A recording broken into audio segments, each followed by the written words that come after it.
the Rio Grande River Valley of Albuquerque.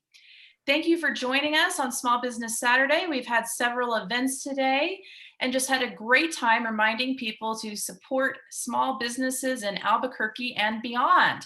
If you're not in Albuquerque, go ahead and support your local bookstore this season. Jeff Bezos does not need your money. He is one of the few people getting richer during the pandemic. So please remember to support these mom and pop stores. Here in New Mexico, 70 cents, at least 70 cents of your dollar stays in Albuquerque whenever you shop at our store or at another local business. So keep that in mind. Try to support those local businesses, especially during this tough time during the pandemic. Bookworks, like many other businesses, is operating virtually. You can buy your books on our website and have those shipped directly to your home or to your loved ones. This week and throughout the rest of the holiday season, we are offering some free shipping promotions. So right now, if you spend $40 on our website, you get free shipping with the coupon code FREESHIP40. I will drop some of this information into the chat so you don't have to remember it. Our website is our name without the O's, so it's bkwrks.com, a whole slew of consonants there. You can pick up Tiffany Gravelle's new book, Blended, Not Stirred, on our website, as well as bestsellers, new releases, holiday calendars. We have tons of stuff on there, so please check out our website and shop. All right, today we are with Tiffany Gravelle. She is a professional meeting planner. She has been busy during the pandemic, not coordinating events because events are not really happening. So she decided to write a book, Blended, Not Stirred. Tiffany has 25 years of business development and event planning experience. She's a certified meeting planner, and she's also the mom of 3 teenagers and 2 adults in a blended family. That's what this book's about. I'm super excited to hear more. Tiffany, welcome. Thank you. I'm so glad to be here. Thank you everyone for joining us. I see a lot of familiar faces and I appreciate your support. Yes, please tell us a little bit more about the book. Great. So Blended, Not Stirred is real life tips for blending your bunch. And as Allison referenced, it was because of the pandemic that I had a beat to kind of stop and rest a minute and think about my family and about my kids. And I actually started the creation of this book in 2014. I was at a job and wrote down chapters of the book that was going on in my life right then with the kids, and took a picture of it on my cell phone and then put it away and didn't touch it again until 2019 when a very precious friend of mine introduced me to the Tiny Book course, which I highly recommend if you have a story inside of you to tell, to check out their course. And they really helped me write down these words and then enter the independent publishing world where I was able to actually produce the book. And it's been a really exciting ride. I actually wrote the book without anyone in my family knowing until it was finished. And I did get my kids' blessings. So if you've read the book or if you have questions about the book, don't be afraid to ask, because they kind of gave me a no holds barred pass on that. So we'll just jump right in. So what we're going to chat about tonight is the overview of blended families, my personal family, and why I wrote Blended, Not Stirred. We'll have chapter discussion or open forum, Q&A, and of course, a toast at the end. So be sure to have your favorite beverage close by, because anyone that knows me knows that I really love to celebrate. And this virtual book launch is certainly a celebration for me this year. So a couple ground rules. You're on mute, my friends. So Amanda will be, excuse me, I called you Allison. Amanda, I'm so sorry. Amanda will be moderating the chat box for questions. It's nerves. And you know, I've been called much worse. Okay, good, thanks. or just use the raise your hand feature located at the bottom of your screen. And out of courtesy to all, when we do enter kind of the question answer phase, please leave yourself on mute when others are speaking. We're going to be discussing some hard topics today: blended families, parenting, and children.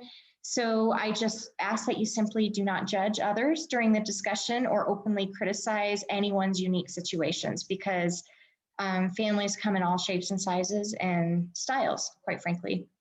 And finally is vulnerability. I've been really vulnerable and honest when I present my family's story. It's definitely a storytelling format, and so I ask you to do the same. So you're in our blended community, and it's a trusted space, and it goes by the Vegas rules of what happens here stays here. So we're going to do a quick Zoom poll, everybody.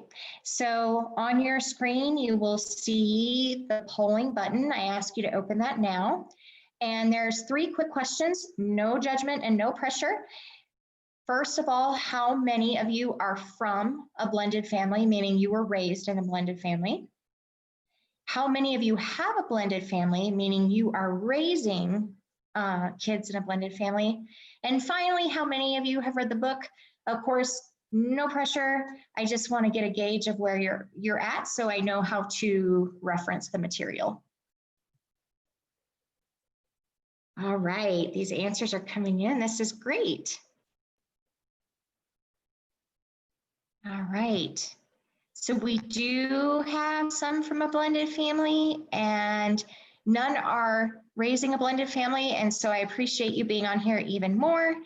And I appreciate those of you that have read the book, but I promise this will be easy breezy and you'll be able to understand everything we talk about today without referencing the book. So blended families are a super hot topic, everyone. Oddly enough, they've been happening for years and years, but now it's, you know, a little more mainstream. And so, you know, famous blended families include our newly elected Vice President, Kamala Harris. Reese Witherspoon has a beautiful blended family. Chris Pratt and Katherine Schwarzenegger, Gwyneth Paltrow, Chris Martin, Kurt Russell and Goldie Hawn, blended forever. And J-Lo and Alex Rodriguez. So just Google blended families and many, many will pop up. So just know that you're in really great company. So blended families look a lot different, and there's many types of them. So when I reference blended families, I'm talking about single parents that are raising children with different fathers. I'm talking about grandparents that might be raising their grandkids. I'm talking about foster care or adoption, partners that are married or not married, same sex or opposite sex partners. Blended families come in all different shapes and forms. And so when you blend, it's just really important to kind of keep that in mind, or when you have a friend that is from a blended family or is raising a blended family, it helps put it a little bit more in perspective of what they're experiencing or going through. So most importantly, 1,500 new step families are forming every single day. And over 50% of the US families are remarried or recoupled. But the most important statistic out of all from the Census Bureau is that 66% of those living together or remarried break up when children are involved. So that means if you are recoupling with someone, there's a 66% chance that you're not going to make it if you bring kids into the relationship. And there's a lot of things that we can do together as a community to change that statistic. First of all, by recognizing that blending a family is so freaking hard. It is so hard. It is the hardest job you'll ever do. And I want to recognize everyone that goes through that process and let them know that they're not alone. So here's a little bit about my blended family. We had a lot of challenges. And the first one right off the bat is everyone hated everyone, pretty much. There was nothing I could do to change that. And I really tried everything in my arsenal. And I went in, I think, with a very Pollyanna point of view, thinking like, yay, this will be like the Brady Bunch. This is going to be great. And that was not the case at all, not at all. So it was not only really difficult for my two girls to be moved into a new house with an adult male, a father figure that was not theirs, when they really incredibly missed their dad, and for my husband's kids to only be with their dad part-time, but now when they're with him, he has like other people in his house and kind of another sort of family. So there was a lot of struggle around the feelings. The second thing that we experienced as a family was a lot of lying, and it went kind of all the way around. So one of the things to remember when you're in a divorced or separated situation is the kids always want to validate and take care of their parents' feelings. So they'll lie, essentially. They'll tell you when they come home from the other parent's house that the food was terrible and they were mean and you couldn't sleep and you hate it so much and there's nothing you like about being there and you don't ever want to go back again. When in fact, the parents think they had this really incredible weekend with the kids and they don't understand anything's wrong. The kids will lie to the parents and try to play them against each other. Well, dad told me I could, or well, mom told me I could, or they'll even bring in the blended parent into the situation and either tell them, I already got permission from my parent, I don't need your permission, instead of kind of going through like your normal chain of command with a family. And then my family, we started young. The youngest kids were 5 when we all came together. And as Amanda referenced, we now have 2 adults. Actually, we'll be adding 3 adults to that count when my youngest daughter turns 18 in 2 weeks. And we have 2 more teenagers behind her. So we went from a whole sort of behavior set that you identify with or find in younger children, and then into the middle school age. We've been through that, and now we're into talkback teens where, you know, they know everything and you know nothing clearly. So it opened up a whole new dynamic on our family. So we've been together about 10 years, and we've been through 3 and maybe 4 even definitive developmental stages with the kids in their emotional and awareness and their learning and growing. So we'll get in to the chapter discussion and Q&A. So Amanda, do you want to kind of lead us through this? How should we start? Yeah, do you want to just tell us a little bit more about your what challenges you found? You said that at the beginning, when you were first blending, everyone hated one another. Could you expound upon that a little bit, like what you saw? I definitely can. So a really good story I have. This is before my husband and I moved in together. My daughters wanted nothing to do with him, and he was actually the first person that I introduced in the relationship. I had dated other people, but you know, I didn't want to take that scary step of introduction until we were pretty serious. So there was one night where my husband was driving his Jeep home. We actually didn't live that far apart from each other, and it broke down, and he coasted for about a mile into the parking lot of my townhouse. And my daughters were furious. They thought he did it on purpose. Like, no doubt, he made his car break down. He did it on purpose. He's here on purpose. How dare he come over to our house uninvited with a broken car? So that was kind of just the start of everyone hating everyone. And in the meantime, when he was over, you know, invited or with permission, because we did a lot of at-home, you know, parent dates, like come over for dinner and watch a movie, because, you know, babysitting was few and far between. And I put the girls to bed around 8:30 or so, 8:30 or 9, and we'd snuggle up on the couch. And my oldest daughter was the brilliant manipulator. She was the older one at 10.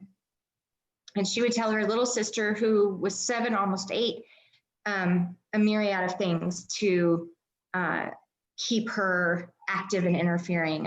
One of our favorite ones is she came out hysterical and crying that there were burglars all outside the house, and she could hear them tapping on the windows and knocking on the doors, and she's alone in her room and her sister's alone in the room and they're terrified. And, you know, my husband went through and kind of checked the doors and checked the windows and checked under the bed, but it was not satisfying. And I could see my older daughter kind of, you know, smirking, like she knew she was playing it.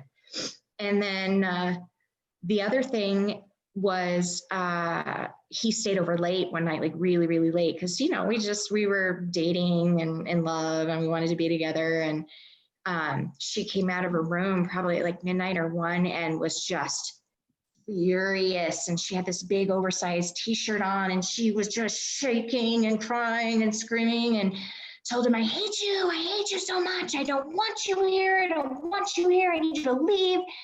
And he was really super calm. Like, you know, he told her, I understand you're worried and upset and you have a hard time sharing your mom, and I would never invade your private space. And, you know, I really love your mom and I want to be here.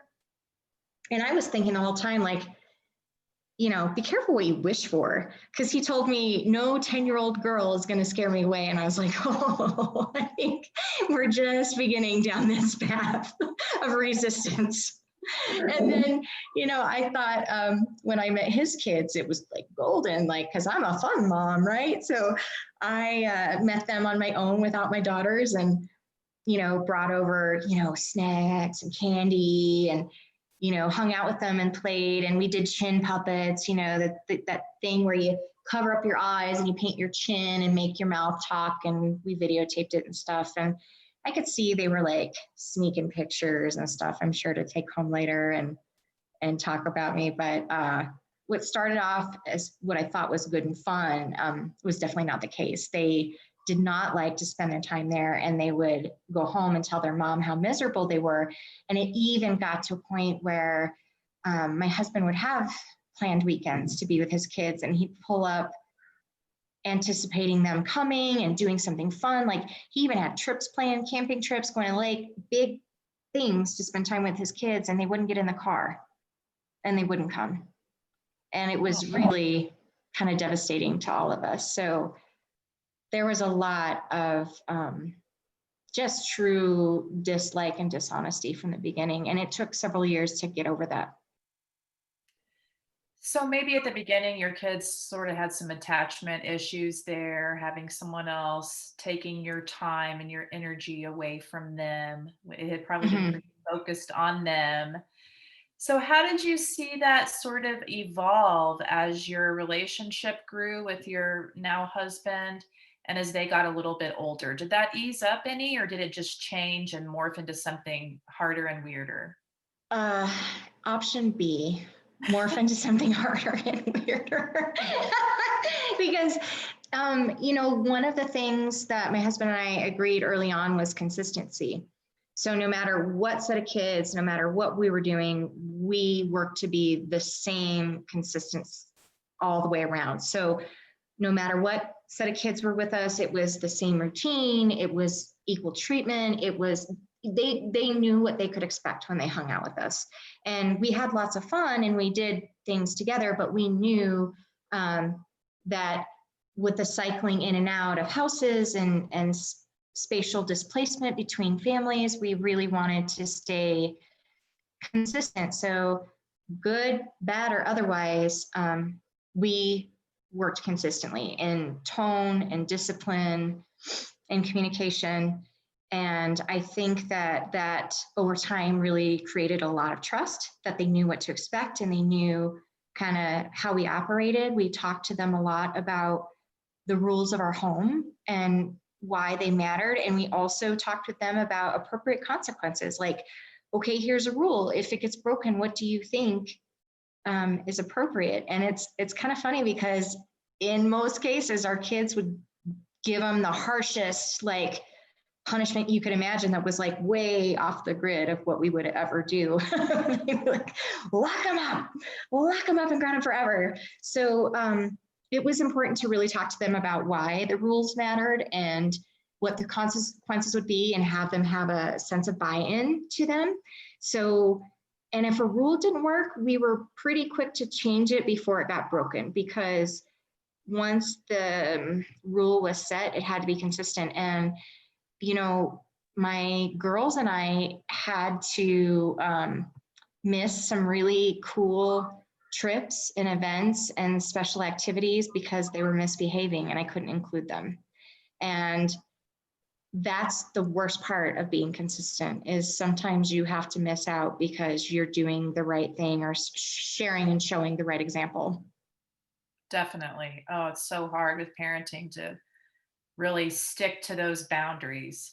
I think that's interesting what you said about the kids choosing the punishment. You're not the first person I've heard that from, that when given the opportunity to have some agency, they'll often choose something harsher than you would as a parent. That's so funny and just, it's intriguing. And we, you know, we talked them off that ledge pretty quickly. You know, we weren't going to let them, you know, rot in their rooms or whatever. But what we really tried to explain was what was appropriate to the action, and really communicating with them that the action was separate from their personhood.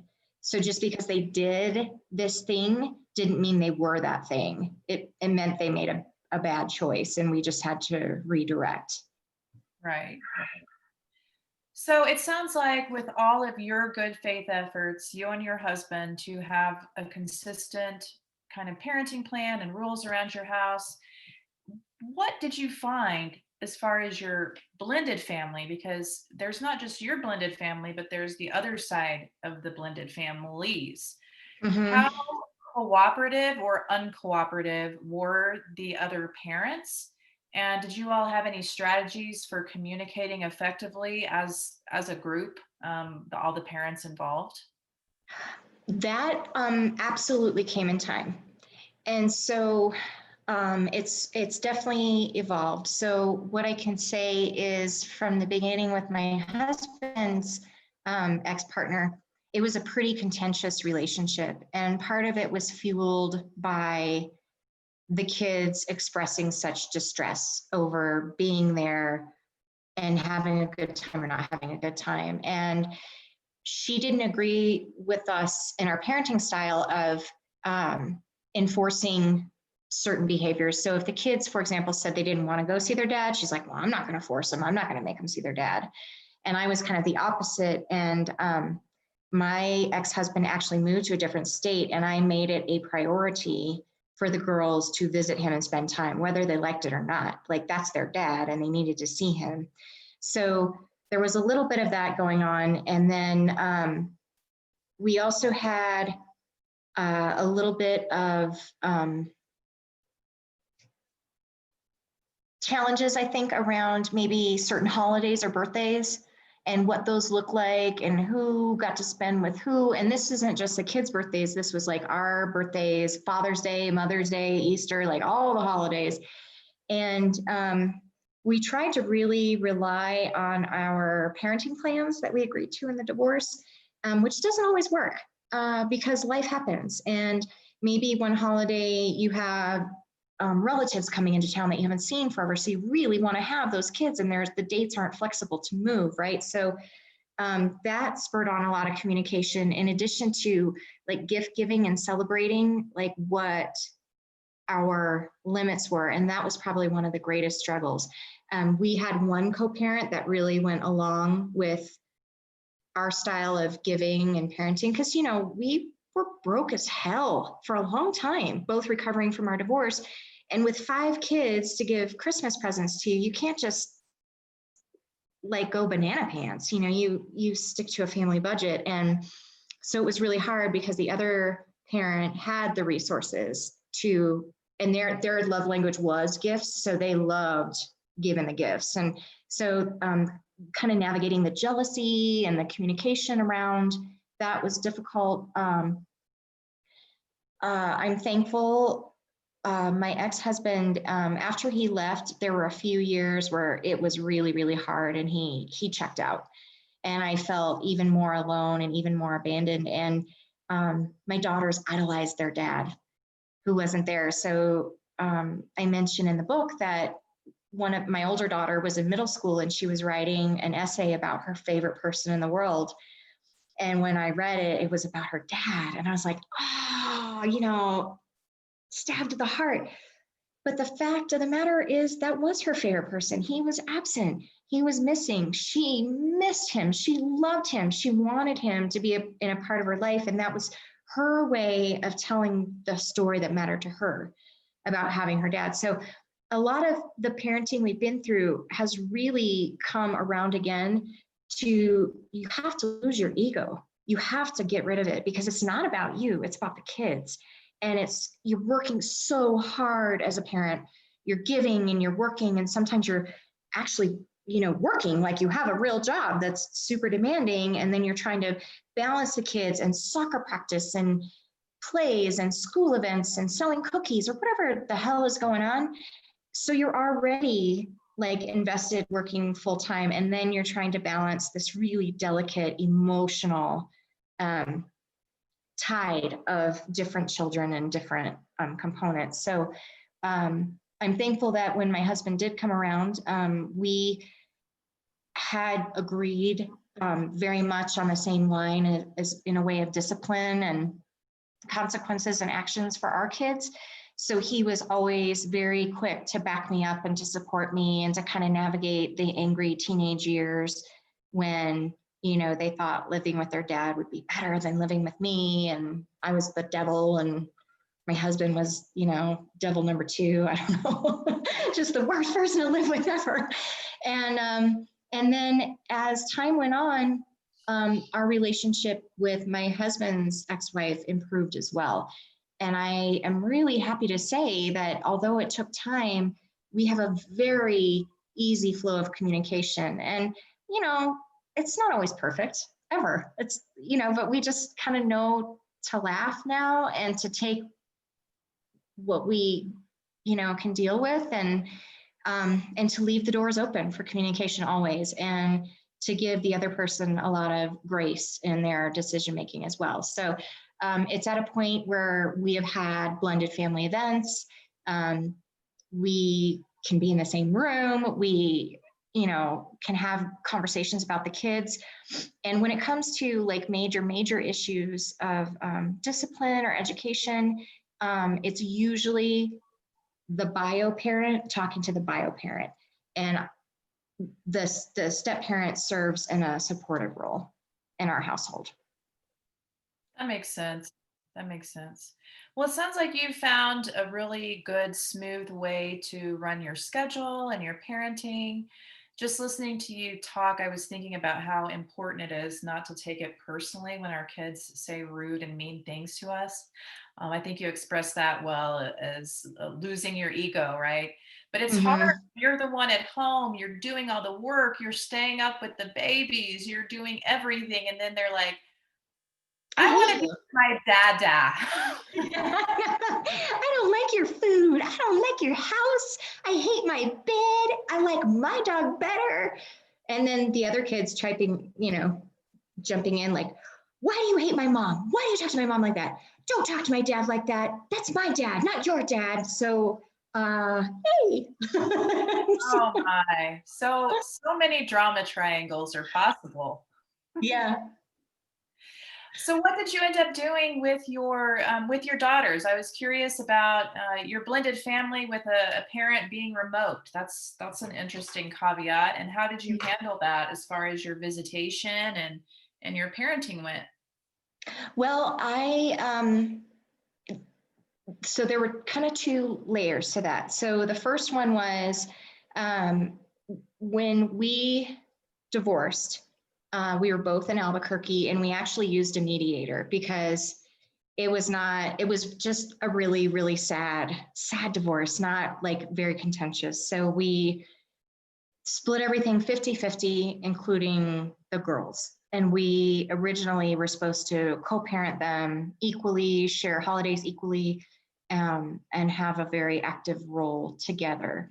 And he ended up shortly after our divorce taking a job that moved him away. And I understand why he did it. And it was partially because it was a great opportunity, but partially because he wanted to do other things that were outside of like, having to see me all the time, or, just like separation from the divorce emotionally.